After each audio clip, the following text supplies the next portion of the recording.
সালাউদ্দিন সাহেব সংসদের মধ্যে, সেই জন্য আমরা অনেক জায়গায় আপত্তি সহ করেছি, না মোটা দাগে হ্যাঁ ভোট দিয়েছি। এক ধরনের হিপোক্রেসি। এটা করতে গেলে সংস্কার করতে হবে এবং এটা গণভোটের রায় লাগবে। বাপের পরে ছেলে, ছেলের পরে ছেলের বউ, উনি ছেলের বউ সংসদ না থাকলে সদস্য নিজের হতে বউ, পারবেন, নিজের বউ। শুধু প্রধানমন্ত্রীর বেলায় আমরা সেই আলোচনা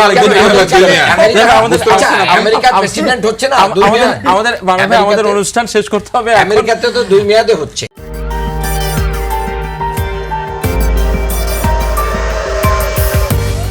আপনি জুলাই সনদ দেখেন, জাতীয় সনদ যেটা প্রিন্টেড ফর্মে আসছে, তাহলে তো যেসব জায়গায় যারা নোট অফ ডিসেন্ট দিয়েছে তারা তো তাদের ধরেন বিশেষ করে বিএনপি 2/3 মেজরিটি পাইছে, তাহলে তারা বাস্তবায়ন করতে বাধ্য না। যদি গণভোটের প্রশ্ন আসে, আর্গুমেন্টটা এইটা আছে, জুলাই সনদে তো ওখানে লেখা আছে যে তারা এটা বাস্তবায়ন করতে বাধ্য না। তারা বলে যে ভোট পাইছে অত পার্সেন্ট, ওই আদেশটাই তো রাষ্ট্রপতি তো সংবিধান অনুযায়ী আদেশই দিতে পারে না। গণভোট নিয়ে তো বিএনপির পক্ষ থেকে একটা পলিটিক্যাল আর্গুমেন্ট আছে যে এটি কতটুকু সঠিক তরিকায় হয়েছে।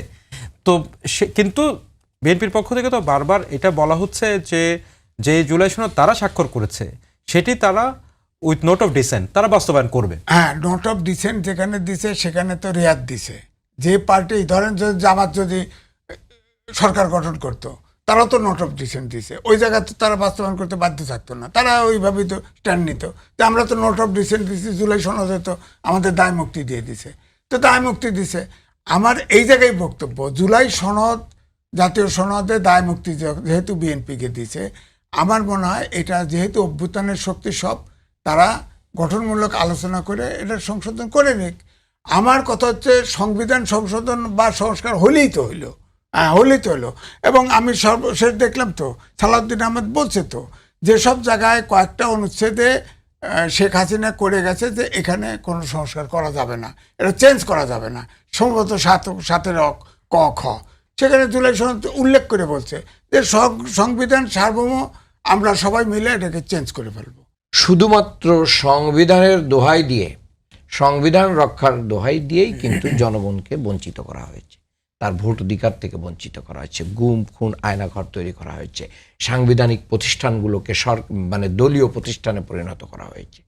সংবিধান লঙ্ঘন করেই তো এটা হয়েছে। সংবিধানকে তো মানা হয় নাই, সংবিধানকে কাটাছাড়া করা হয়েছে ইচ্ছা মতন। সেই প্রশ্ন সরকারও করে না, সরকার করে। আজকে যে জায়গাগুলো এরকম করে যাতে কেউ করতে না পারে, এই জন্য সংস্কার প্রয়োজন। যার কারণে ম্যাডাম জিয়াও কিন্তু বলেছিলেন যে 72-এর সংবিধান ছুঁড়ে ফেলে দেওয়া হবে। এই সংবিধান আমাদেরকে, হ্যাঁ, যখন এটা তৈরি করা হয়েছিল সে সময় এটা আমাদের যতটুকু ছিল সেটা গ্রহণযোগ্য ছিল। আমি একটু এখানে ইন্টারফেয়ার করতে, সেই ব্যাখ্যা কিন্তু সংসদে সালাউদ্দিন আহমেদ সাহেব তিনি ব্যাখ্যা দিয়েছেন যে যেই কোর্টটি বিরোধী দলের পক্ষ থেকে করা হয় যে বেগম খালেদা জিয়া তিনি সেই সময় যে কথাটি বলেছিলেন 72 সংবিধান ছুঁড়ে ফেলে দেওয়ার কথা, এটি একটি রেটরিক অর্থে, এটি আক্ষরিক অর্থে একেবারে সংবিধানকে ফেলে দেওয়া, সেই অর্থে মিন করা হয়। আমি আপনাকে ওই জায়গাটাও থেকে যদি ফিরে আসি, প্রধানমন্ত্রী গণভোটের পক্ষে ভোট চেয়েছেন এবং আমি বিশ্বাস করি উনি হয়তো ভোট দিয়েছেন, এটা উনিই বলতে পারবেন না। উনি ভোট চাইলে উনি ভোট দিয়েছেন, এটা আমি বিশ্বাস করি। ঠিক আছে, তো বিশ্বাস করে ঐকমত্য কমিশনে আপনারা সাইনও করলেন এবং নিজেদের 31 দফার প্রথম দফায় আপনি সংস্কার লিখলেন, সংশোধন লিখলেন না। এখন এসে কেন আপনি সংশোধনের জন্য কমিটি করবেন? আজকে নির্বাচন কমিশন কিন্তু শপথ বাক্য পাঠ করিয়েছে, নির্বাচন কমিশনের সেই শপথ একদল নেই নাই, তো এটা তো এমনি হয় না, এটা তো আইনভাবেই করেছে এবং বিরোধী দলে যারা আছে তারা তো সেই শপথটা গ্রহণ করেছে। ওই ওটটা না হলে আপনি মৌলিক সংস্কার করতে পারবেন না। আপনি এখানে রংচং করতে পারবেন, এটা সংশোধন করতে পারবেন, যেখানে দাগ লাগছে একটু করে দিলাম, কিন্তু এর শেপটাই যদি চেঞ্জ করতে হয় তাহলে আপনাকে সংস্কার করতে হবে, আপনাকে এই সংবিধান সংস্কারের জন্য ওত নিতে হবে এবং সবাই মিলেই সেটা করতে হবে। আমাদের দেশের ইতিহাসে কিন্তু গুরুত্বপূর্ণ সংশোধন চেঞ্জ আনা হয়েছে সংবিধানে শুধুমাত্র সংশোধনের মাধ্যমে, মানন ভাই। না, এই পর্যন্ত যা আনা হয়েছে সেগুলো সংশোধনের মাধ্যমে আনা হয়েছে, কিন্তু এইগুলো আমাদের রাজনীতি, অর্থনীতি, আমাদের জীবন ব্যবস্থাকে কি করতে পারে, স্টেবল করতে পারে নাই। কাজেই এখানে একটা পরিবর্তন প্রয়োজন। আজকে যদি আপনি সংবিধানের দোহাই দেন, সংবিধান মেনে তার হাসিনার পতন হয় নাই, হয়েছে? আপনি যদি আজকে সংবিধান মনে করেন তাহলে সংবিধান মানেন, যদি ওইটাই ধারাবাহিকতা মানেন, তাহলে তো হাসিনা এখনো প্রধানমন্ত্রী থাকে, যেটা সে মাঝে মাঝে ইন্ডিয়া থেকে বলতেছে। তা আপনি তো ওইটা মানেন না, খালি নিজের টুক মানেন কেন? কাজেই এই অভ্যুত্থান একটা পরিবর্তনের জন্য হয়েছে, একটা মৌলিক পরিবর্তন হয়েছে। বারবার তো আমাদের এই জাতি কেন রক্ত দিতে হবে? যদি এই রক্তের সাথে বিএনপি বেইমানি করে এবং সেটা যদি মানে বাস্তবতার ক্ষেত্রে এভাবে নিয়ে যেতে চায়, বিএনপিকে এর মানে কড়া মূল্য দিতে হবে। জামাত এই ব্যাপারে কোনো আপোষ করবে না।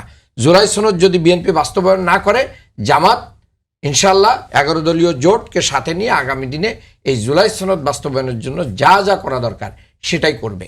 কিন্তু ওই ঘষা মাজা করে, মানে আমরা যে আসার আগে একটু মেকআপ দিয়ে দিই না, এই মেকআপ দেওয়ার কোনো সুযোগ নেই এখানে। মেকআপ দিয়ে এটা সমাধান হবে না। ভিতর থেকে ক্যান্সারটাকে কি করতে হবে? কিওর করতে হবে। এই জন্য অপারেশন করতে হবে। এখন আপনি উপরে একটা ব্যান্ডেজ লাগাই দিয়ে যদি মনে করেন যে সব ট্রিটমেন্ট হয়ে গেছে, বিষয়টা তা না। এখানে ওপেন হার্ট সার্জারি করে পুরো সিস্টেমটাকে রক্ত চলাচল উপযোগী করে দিতে হবে, তাহলেই না রোগী সুস্থ হবে। যদি সেই পরিবর্তন কোনো কারোর ইশারায় এবং কারোর আনুকূল্য, কারোর কোনো ধরনের সাপোর্ট নেওয়ার জন্য, তাহলে এটা বাংলাদেশের 18 কোটি মানুষের সাথে একটা প্রতারণা হবে। সংবিধানের সংস্কারের সঙ্গে সংশোধনের আসলে কোনো বিরোধিতা নেই। এটা আসলে ইন্টারপ্রিটেশনের একটা, বা এটা ব্যাখ্যার একটা ভুল বোঝাবুঝি। যেমন এই যে একটু আগে আমাদের সহ-আলোচক মান্নান সাহেব বললেন যে এই যে অমুক প্রতিষ্ঠানের ক্ষমতা নাই, তমুক প্রতিষ্ঠানের ক্ষমতা কম, তমুকটার উপরে সরকার কর্তৃত্ব করে। কারো কর্তৃত্ব কমানো বাড়ানো কিন্তু সংবিধানকে ছুঁড়ে ফেলে দেওয়া না, সংশোধন করা। কর্তৃত্ব কম আছে বাড়াবেন, বেশি আছে কমাবেন, এটা তো সংশোধন। এটা তো ওইটা ছুঁড়ে ফেলে দেওয়া না। ছুঁড়ে ফেলে দেওয়াটা কেমন? পুরো সংবিধানটা বাতিল করে দেওয়া, যে না এই সংবিধান নাই, নতুন করে লিখবো। তাহলে বলে নাই, তাহলে কি বলেছে? এই সংবিধানের মূল কাঠামোটা আছে, সেইখানে কার কতটুকু এখতিয়ার বেশি কম সেটা ঠিক করতে হবে। কোথায় কোথায় সরকার ওভার এক্সারসাইজ অফ পাওয়ার করে সেটাকে কমাতে হবে। প্রেসিডেন্ট এবং প্রধানমন্ত্রীর ক্ষমতার মধ্যে ভারসাম্য আনতে হবে। এখন সংবিধানের কিছু মূলনীতি রয়েছে, সেই মূলনীতি বদলানো বা সেই মূলনীতির পরিবর্তন, আপনি যেগুলো একটু আগে যা বলছিলেন সেগুলো সবই তো সংশোধনের মাধ্যমে প্রেসিডেন্ট প্রধানমন্ত্রীর ক্ষমতা, এটা আপনি পারবেন না। তারপরে 10 বছরের বেশি কেউ প্রধানমন্ত্রী থাকতে পারবে না। এটাও আনতে গেলে এটা সংশোধনী এনে আনতে হবে। সংশোধনী সংস্কার করতে হবে এবং এটা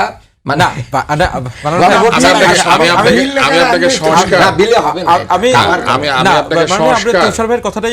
আপনাকে সংস্কার আর পুনর্নির্মাণের মধ্যে তফাৎটা বলি। মানে সংস্কার কি? সংস্কার হচ্ছে কোন একটা বাড়ি আছে মনে করেন, এটাকে আপনি সংস্কার করছেন। সেটা কি করছেন?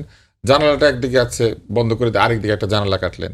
বারান্দা নাই, একটা বারান্দা যুক্ত করলেন। কিংবা ছাদের মধ্যে বাগান নাই, বাগান করলেন। এগুলো হচ্ছে সংস্কার। আর পুনর্নির্মাণ হচ্ছে বাড়িটাকে ফেলে দিলেন, নাই আবার তৈরি করলেন। ওনারা সংস্কার বলতে যেটা বুঝেন ওইটা হচ্ছে ওই বাড়িটাকে ফেলে দিয়ে একটা নতুন সংবিধান তৈরি করা। তা না হলে সংশোধনী হচ্ছে সংবিধানকে ঠিক করার প্রক্রিয়া। সংবিধানের মতো চলবে। যেখানে যেখানে অসুবিধা বোধ করেছে সংসদ বসে সেই সব জায়গাতে আইনের পরিবর্তন আনবে, সাংবিধানিক যে ধারাগুলি আছে সেটা পরিবর্তন আনবে, পরিবর্তন এনে সেটাকে সংশোধন করবে। যেমন এই যে তত্ত্বাবধায়ক সরকার পদ্ধতি, এটার জন্য কিন্তু গণভোট হয়েছিল। তত্ত্বাবধায়ক সরকার পদ্ধতি বাংলাদেশে আসবে কি আসবে না, এবং শুধু তাই না, একই সাথে কিন্তু এটাও এসেছিল যে প্রেসিডেন্ট পদ্ধতি পাল্টে গিয়ে যে পার্লামেন্টারি পদ্ধতি চালু হবে, গণভোট হয়েছিল না? হ্যাঁ, তাতে কি সংবিধানটা ছুঁড়ে ফেলে দিতে হয়েছিল? সংবিধানের একটা মূলনীতির পরিবর্তন হয়েছিল। তাতে কি 72-এর সংবিধান, 75-এর সংবিধান, 78-এর সংবিধান, বিভিন্ন সাল দিয়ে আমাদের এখানে সংবিধান বলে। আপনি কিন্তু এটা মনে করেন সাল দিয়ে সংবিধানের হিসাব হবে কেন? বাংলাদেশের সংবিধান এটা যেদিন থেকে গৃহীত হয়েছে সেদিন থেকে এটা একটা চলমান প্রক্রিয়া। এইটা সংশোধিত হবে সময় সময়ে তার প্রয়োজন অনুযায়ী। অতএব ওই যে প্রেসিডেন্ট পদ্ধতি থেকে পার্লামেন্টারি পদ্ধতিতে আসলো, তখন কি সব দলগুলি বলেছিল সংবিধানটাকে ছুঁড়ে ফেলে দেন? ছুঁড়ে ফেলে দেওয়ার কিছু নাই। সংবিধান কোথাও ছুঁড়ে ফেলে দেয় না। সংবিধান টাইম টু টাইম এইটাকে পরিবর্তিত করে সংশোধনীর মাধ্যমে, সেটাই হবে। আর বিএনপির ম্যানিফেস্টো কি ছিল সেটাও বিবেচনা নিতে হবে।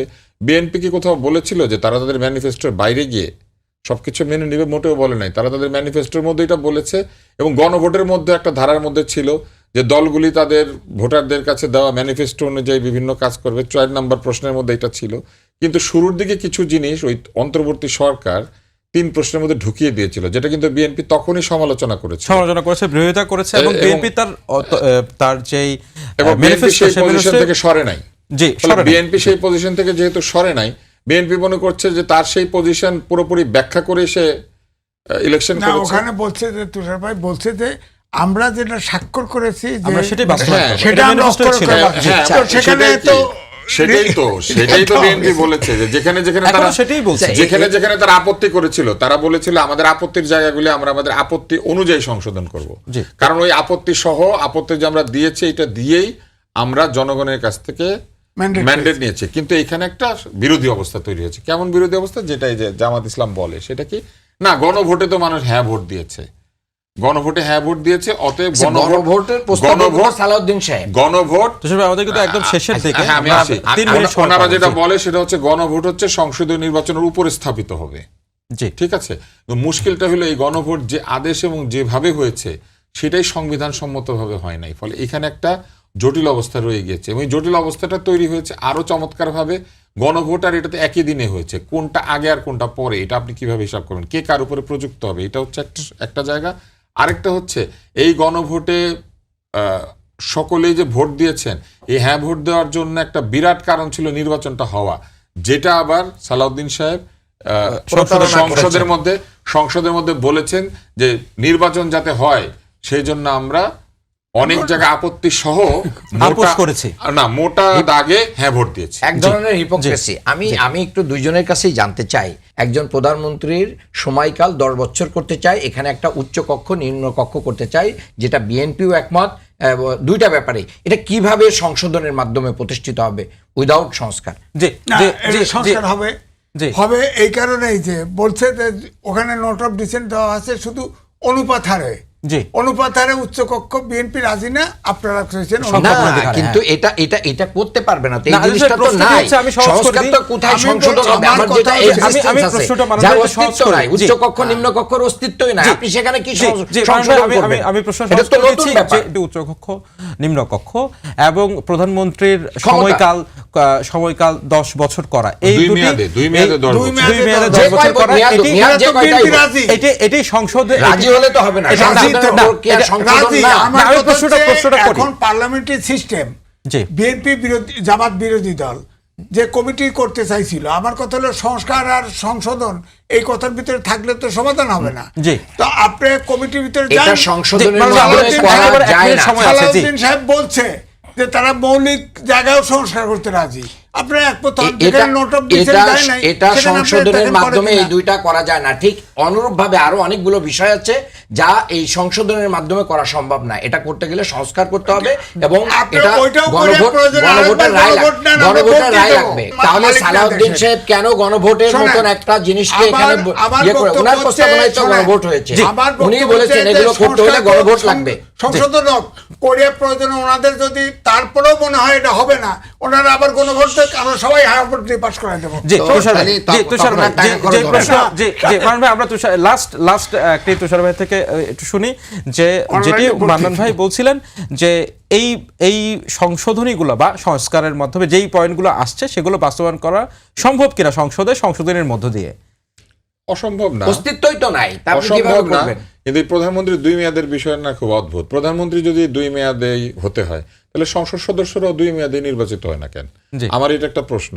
সংসদ সদস্যরা পারিবারিক ভাবে নির্বাচিত হইতে পারবে, বাপের পরে ছেলে, ছেলের পরে ছেলের বউ, উনি ছেলের বউ সংসদ না থাকলে সদস্য নিজের হতে বউ, পারবেন, প্রেসিডেন্ট, নিজের বউ। প্রধানমন্ত্রী হতে শুধু পারবেন না। প্রধানমন্ত্রীর বেলায় আমরা সেই শুধু আলোচনা আমেরিকার আমেরিকার প্রেসিডেন্ট হচ্ছে না, আমাদের অনুষ্ঠান শেষ করতে হবে। আমেরিকাতে তো 2 মেয়াদে হচ্ছে।